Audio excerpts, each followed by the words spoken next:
Ever wondered what it would be like to wake up in the Middle Ages? Not as a king in a castle, but as an ordinary person. Let's travel back to the year 1325. You wake up not to an alarm, but to the sounds and smells of livestock.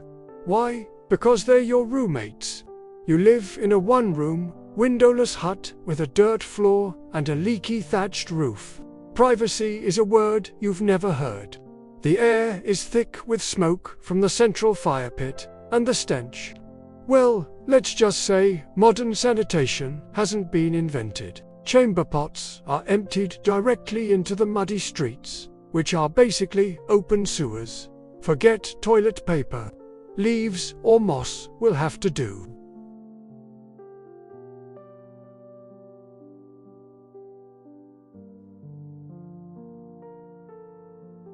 Skin infections are just a part of life.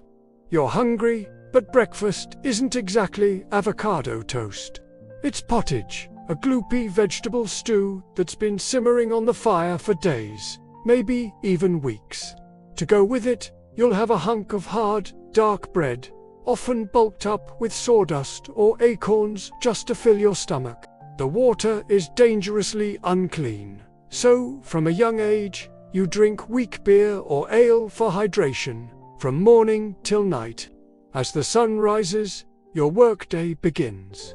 It's back-breaking labor in the fields, from dawn until dusk, 6 days a week. Even children as young as 5 are put to work. A twisted ankle or a deep cut could be a death sentence.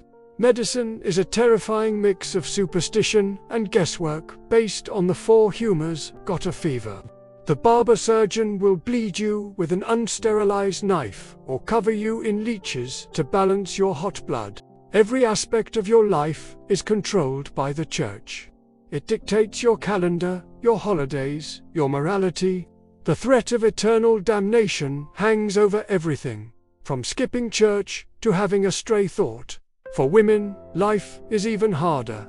You'd be married off in your early teens, expected to produce as many children as possible, knowing that childbirth is a leading cause of death.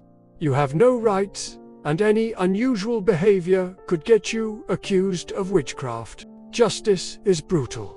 If accused of a crime, you might face trial by ordeal, plunging your arm into boiling water or being thrown into a river.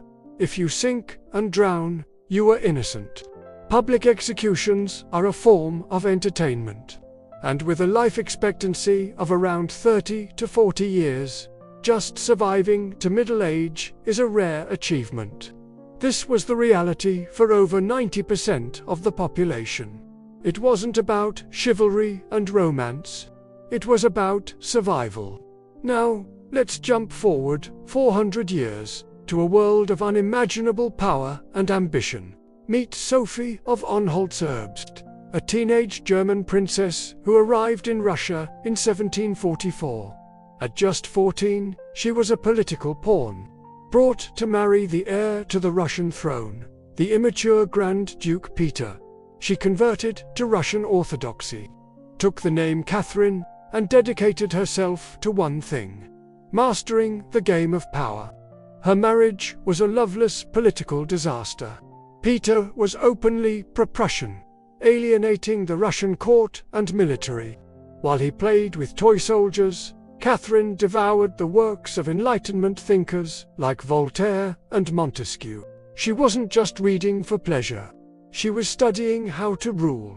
She charmed key military officers, won over the nobility, and quietly built a network of loyal allies. In 1762, after just 6 months on the throne, Peter made a series of disastrous decisions. Catherine saw her chance. In a swift, bloodless coup supported by the army, she seized power. Peter was forced to abdicate and died mysteriously just a week later. At age 33, the German princess was now Catherine the Great, Empress of all Russia. Her reign was defined by ambition. She set out to modernize her empire, codifying laws, expanding education, and founding the world-famous Hermitage Museum. She was also a brilliant military strategist, waging successful wars against the Ottoman Empire, annexing Crimea, and expanding Russia's borders deep into Europe through the partitions of Poland. Her personal life was just as strategic. She took numerous younger lovers, not just for companionship, but as trusted political and military advisors. The most famous was Gregory Potemkin, a brilliant statesman who may have even been her secret husband. But Catherine's enlightened ideals had their limits. In 1773, a massive peasant uprising known as the Pugachev Rebellion terrified her. It was a brutal reminder that her power rested on the support of the nobility, who depended on the institution of serfdom. Catherine crushed the rebellion and, in doing so, reinforced the very system of oppression she had once criticized. Her legacy is complex. She was an intellectual, a reformer, and a patron of the arts. But she was also a ruthless autocrat who tightened the grip of serfdom. She wasn't called the Great because she was kind.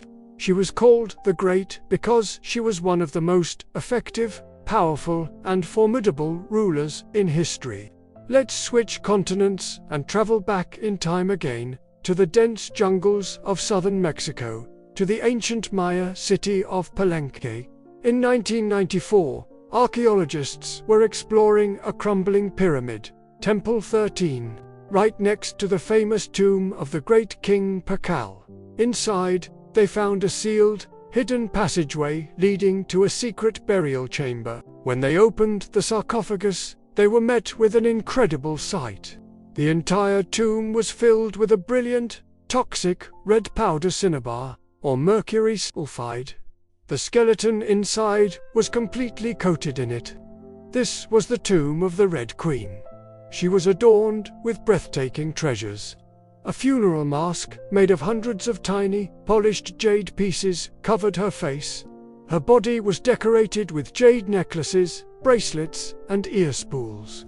The vibrant red cinnabar symbolized sacred blood, rebirth, and the divine journey into the afterlife. It was a burial fit for the highest royalty. But who was she? Frustratingly, there were no inscriptions in the tomb to give her name. However, based on her age, the richness of her burial, and her tomb's proximity to Pakal the Great, most experts believe she was Lady Sakbu Ajor, Pakal's powerful wife and the mother of 2 future kings. The discovery of the Red Queen completely transformed our understanding of women's roles in Maya society. She was no mere consort.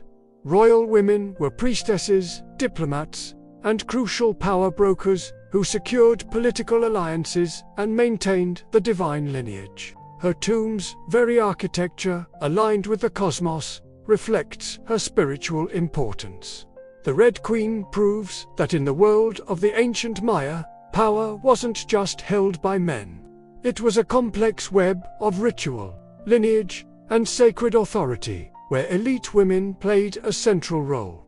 Finally, let's journey to 20th century Mexico, to the vibrant, turbulent life of an artist who turned her pain into revolutionary art.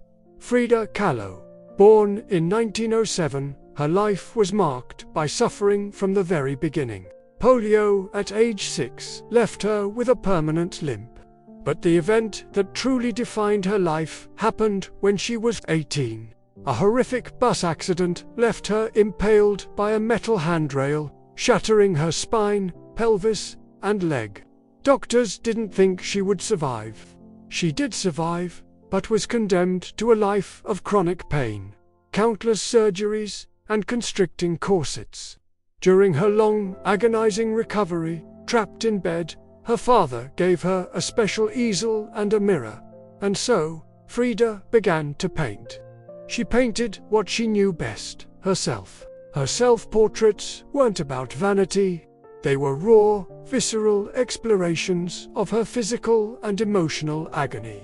In 1929, she married the famous muralist Diego Rivera, beginning one of art history's most passionate and tumultuous relationships. They were united by their art and their communist politics. But their marriage was plagued by infidelity on both sides, including Diego's affair with Frida's own sister.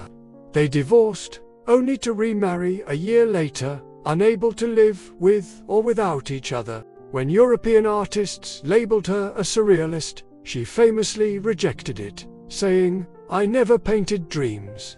I painted my own reality." Her art was a unique fusion of Mexican folk traditions, indigenous symbolism, and unflinching autobiography.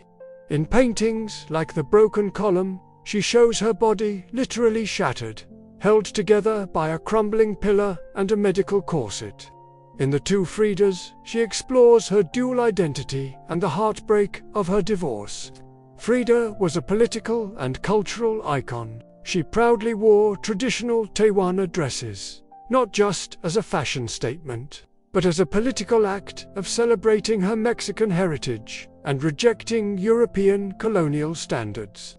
In 1953, she finally had her first solo exhibition in Mexico. Too ill to get out of bed, she had her 4-poster bed transported to the gallery and arrived by ambulance. Celebrating with everyone from her cot, she died a year later at just 47. Her last diary entry read, "I hope the exit is joyful and I hope never to return." Her final painting was a vibrant still life of watermelons. One slice inscribed with the words, "Viva la vida, long live life."